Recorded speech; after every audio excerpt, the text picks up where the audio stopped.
Tahu nggak kita singkatan Tebet itu apa? Ada yang bilang Tebet itu tempatnya Betawi. Daerah Tebet juga kedatangan pindahan gusuran dari Senayan. Karena Senayan pada saat itu diperluas. Betawi Senayan hijrah ke Tebet. Jadi sekarang kalau kita lihat daerah Tebet nih, tempatnya Betawi, menjadi tempat hijrah para pendatang yang mengadu nasib di Jakarta. Di situ tempat mereka kontrak atau kos. Di daerah Tebet tuh Jalan Kasablanka, Jalan Kyai Haji Abdullah Syafi'i. Nah itu Jalan Kyai Haji Abdullah Syafi'i, ibu saya perjuangkan, ya, Tuti Alawiyah almarhumah ibunda memperjuangkan nama jalan di daerah Tebet. Karena Asyafiyah awalnya di daerah Tebet, di Jalan Bali Matraman. Asyafiyah di situ didirikan oleh Kyai Abdullah Syafi'i tahun 1933 di Bali Matraman, Masjid Al-Barkah di awal situ. Jadi dulunya namanya Jalan Kasablanka tuh panjangannya terus ya. Ibu saya perjuangkan menjadi Jalan Kyai Haji Abdullah Syafi'i.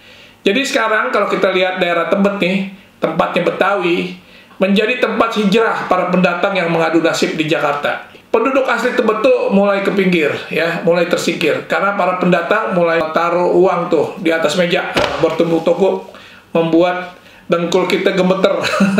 Akhirnya lepaslah tuh tanah tumpah darah ke tangan pendatang ya. Assalamualaikum sahabat, apa kabar?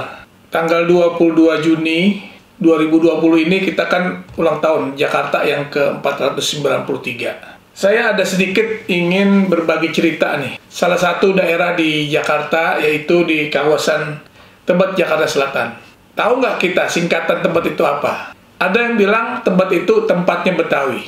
Pasti kita orang Jakarta tahu ya daerah Tebet ya, di daerah Jakarta Selatan ya. Jadi kawasan Tebet itu berbatasan dengan Kebon Baru, Asam Baris. Cuman dipisah sama rel kereta api aja. Jadi Tebet itu terbagi menjadi ada Tebet Timur, ada Tebet Utara, ada Tebet Dalam, Tebet Barat. Nah, jadi nama-nama jalan bukan seperti nama yang ada sekarang.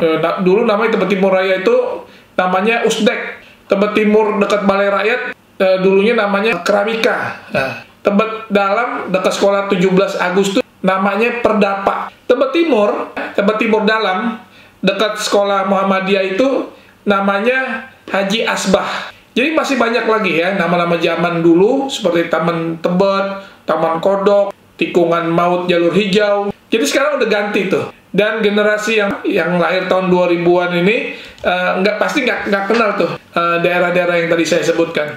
Jadi Tebet Timur dan Tebet Barat tuh dipisah oleh kali yang kecil. Ya, dimulai dari Jalan MT Haryono, Pabrik Sabun Dino, sampai Lapangan Ros, ya, Lapangan Ros Raya, atau sekarang disebut dengan Tebet Utara. Sepanjang kali itu namanya dinamakan Jalur Hijau. Tahun 60 pertama kali masuk Jakarta, semua pendatang bikin tuh kapling-kapling, ya, kapling-kapling liar di atas tanah yang ada tersebut. Jadi tanpa ada surat sama sekali.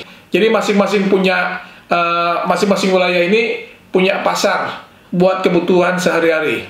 Di Tebet Timur pasar PSPT, di Tebet Barat juga ada. Tebet Utara dinamakan pasar darurat. Semua pasar tradisional. Jadi kalau hujan udah pasti becek. Jadi kalau kita bicara kecamatan Tebet sangat luas sekali. Dari Kebon Baru, Asam Baris, Kampung Melayu, ya, sepanjang sisi Kali Ciliwung tuh. Satu sisi untuk wilayah Tebet dari jembatan Kali Ciliwung, MT Haryono, hingga sisi Kali Ciliwung di pintu air. Nah itu Manggarai itu masuk kecamatan Tebet juga. Kalau sisi Ciliwung di seberang Tebet masuk wilayah Jakarta Timur, daerah perkantoran di Menteng Atas. Ada Menteng Dalam hingga dekat Kuningan. Itu juga masuk di dalam kecamatan Tebet. Jadi tempat kuliner tahun 80-an yang terkenal, pasti orang yang anak-anak muda nih zaman tahun 80-an kenal tuh. Sampai sekarang juga masih ada. Warung Tegal, namanya Warung Tegal Warmo. Tempatnya semua kalangan ngumpul. Jadi nggak gaul kalau kita disebut kalau kita nggak pernah makan di Warmo. Jadi Warmo itu sangat terkenal. Jadi saat itu tempat hiburan kan di Jakarta tuh belum banyak ya. Mall cuma ada 2 ya waktu itu di Blok M. Di Blok M sama Aldiron Plaza. Dan juga ada Ratu Plaza di sekitar Senayan. Ada juga bakso es campur tahun 80 yang sangat enak dan legendaris, namanya bakso Tebet, dekat apotek Tebet di pasar PSPT. Dan dekat pasar PSPT itu banyak kuliner legendaris. Ada soto mie Bang Ali, sate sop Bang Aput. Semuanya pemiliknya udah nggak ada sekarang, sudah almarhum. Di Bukit Duri ada asinan Betawi, ya juga enak. Di Kebon Baru ada gado-gado Betawi, Cek Embai, yang sangat, wah mantap, lezat banget. Ada juga nasi uduk Betawi, pakainya sate kentang dan babat sapi, yang berjualannya malam hari pas pasar PSPT Tebet Timur tutup, dia buka di situ. Nah, juga ada toko kue Larisia Tebet Timur. Nah, sekolah di Tebet ini luar biasa ya, sekolah yang mencetak anak bangsa nih, ya. Asapiyah, At-Tahiriyah juga di situ. Muhammadiyah di situ. Ada SMP 3, saya dari SMP 3. SMA 8, ada SMA 37 atau dulu disebut 8 filial. SMA 26, SMP 73, SMP 115. Jadi kalau kita lihat juga nih harga tanah ya di Tebet ini udah berkali-kali lipat, karena Tebet sekarang ini udah terkepung apartemen yang menjulang tinggi, ya, yang menjadi bagian dari segitiga emas di Jakarta. Nah, dan kita lihat bukan hanya apartemen, tempat peristirahatan terakhir pun ada di Tebet, ya. Menteng Pulo, Warung Pedok, itu depan bioskop Wira, ya. Ada tuh sop Wira, itu saya paling suka tuh makan di situ, sop Wira. Sampai sekarang masih ada. Juga ada FIFA, bioskop FIFA, ya. Jadi bioskop di Tebet nih, kalau ABG tahun 80-an nih, itu jadi andalannya, ya. Istilahnya dengan celengan semarnya tuh buat nonton di situ. Jadi itu demikianlah sedikit ya berbagi cerita ya tentang Tebet ini. Jadi kita nggak lupa lah dengan masa kecil kita ya, suka main di empang kecil seputaran Rawa Bilal tuh, Tebet Timur, jalur hijau ya, tempat cari ikan cupang dan capung. Itu luar biasa ya, tempat yang membuat generasi sangat bahagia di muka bumi ini. Jadi itu saya ingin bercerita tentang daerah Tebet di mana saya dilahirkan. Ada rumah sakit bersalin Tebet, saya dilahirkan di sana.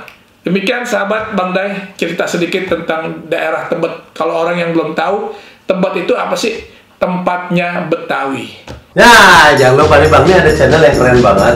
Isinya bisa belajar tentang pelajaran pengetahuan agama, wisata, tempat-tempat wisata di luar negeri. Nah, dalam negeri juga. Bener. Ini luar biasa ini. Luar biasa keren. Jangan lupa di subscribe Bang Day Channel.